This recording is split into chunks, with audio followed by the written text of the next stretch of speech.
Hi guys, this is Sam and welcome to InkLogic. Today's pronunciation video is the fifth in our schwa saga, which you can find over here.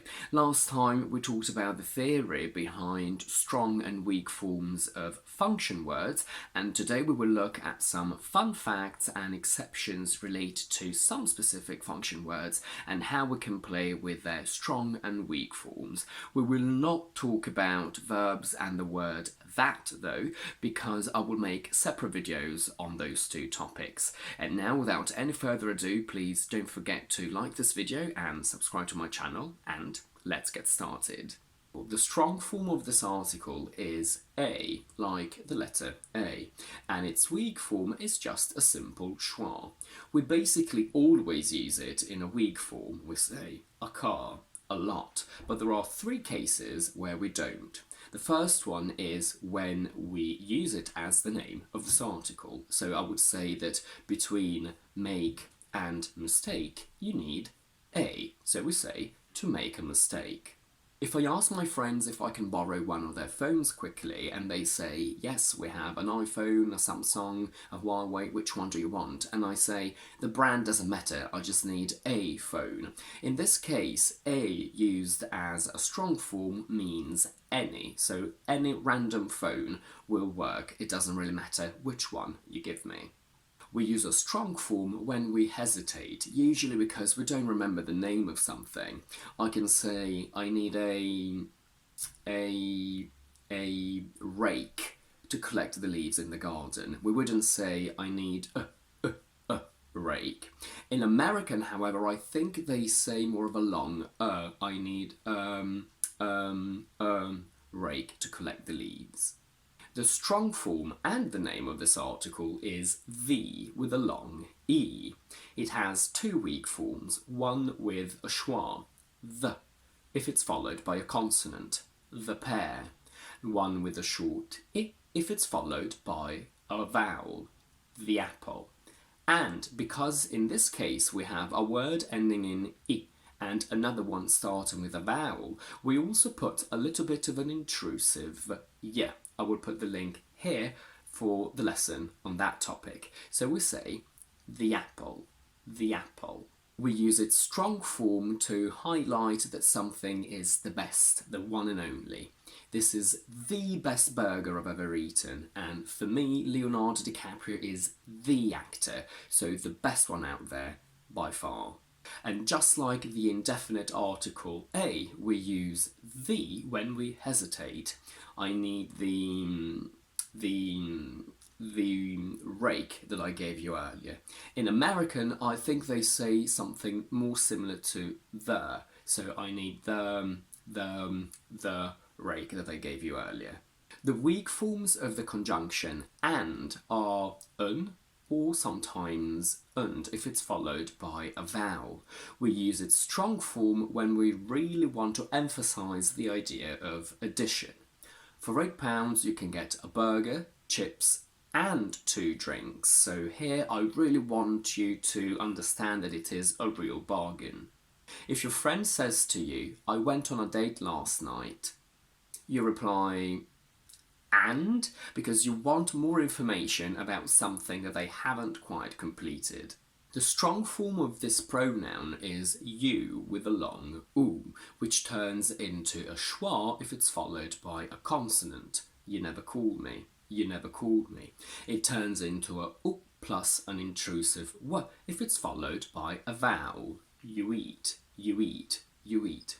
And whilst we always use a oo sound if you is followed by a vowel, when it's followed by a consonant we can sort of play with it. We can use y with a schwa or you with a short oo. It also depends on the accent of the person. In my previous video I mentioned because as one of the few conjunctions that have a weak form. For some reason most books and teachers don't consider it one of those words, but I do because it behaves like one. It has a strong form because and a weak form because. We tend to use it in its weak form, but we can use it in its strong form to create drama and emphasis In dramas especially, when one of the pair says, "You're leaving me because you don't love me," and the other one replies, "No, I'm leaving you because I love you and I want you to be free to do whatever you want." In this case, the second person is trying to create opposition, so their partner understands that they do love them and it's because they love them that they want to set them free. The strong form of this word is some, and its weak form is some. We use its weak form when it means a little, a few. I need some help. I saw some friends earlier. But we must use it in its strong form when some means one group as opposed to another. Some people believe in aliens, some don't. I know I look a little bit different now, but that's only because I'm shooting this part at a later stage after I read a very interesting comment that one of you guys wrote on last week's video, so I thought I'd mention it here. The strong form of this word, to, is to, and it's pronounced exactly the same as TOO and TWO. But whilst the last two never change because they're content words, TO does. It has two weak forms. The long oo becomes a schwa if it's followed by a consonant. To school, she goes to school. It turns into a short o if it's followed by a vowel. To America, she went to America. And because it ends on a U sound that is followed by another vowel, we also have a little intrusive W. She went to America. This happens also when to behaves as an infinitive particle. To is always basically used in its weak form unless it appears in final position. What decision did you come to? And when you want to create emphasis in very specific cases. Let's imagine that something terrible, shocking, that you can't quite believe has happened. Someone says, "I don't know what to say." Your reply could simply be, "There's nothing to say." But it's very common in English to say, "There's nothing to say." By stressing to, you create emphasis and a little bit of drama, so you really want to put the attention on the fact that there's absolutely nothing to say because you're completely shocked. This happens in these sentences like, "There's nothing to say," "There's nothing to do." It's the only thing to say, it's the only thing to do. The strong form of this word is for, and its weak one is f. We basically always use for in its weak form unless it's in final position or it creates opposition. What are you waiting for? This is not from John, it's for John. But there is one more case where we use for in its strong form, and for this we need to take a step back. Let's look at the different meanings of the preposition for in these two sentences. In the first one, for means for the benefit of someone. So John will benefit from receiving this present. It's something that he will gain.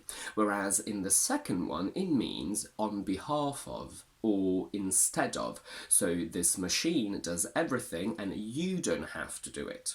When for means for the benefit of, it's usually used in its weak form. This is a present for John. But when it means on behalf of, it can be used in its strong form. You can pick and choose what you want. You can say, "This machine does everything for you," or "This machine does everything for you," where not only do you make for strong, but you also stress it with intonation. But this is where the lines get a little bit blurred. If I say, "Here's a present for you," I should technically use the weak form because this means for the benefit of someone. But if you want to add some emphasis and affection, it is common to say for, so "Here's a present for you." In this sentence, it's hard to tell if for means on behalf of or for the benefit of, so it is common to use the strong form, especially because it's a very polite way to address people. If you work in customer service, for example, it is a very common structure to say, "Let me check that for you." Even if you're a doctor, I will have a look at that for you. And that's it for today. If you like this video, please don't forget to give it a thumbs up and to subscribe to my channel down below. And do let me know in the comments if you can think of any other words that change meaning based on the form that you use. In the meantime, I will see you on Thursday with my quick vocabulary video and on Tuesday with my next explanation one.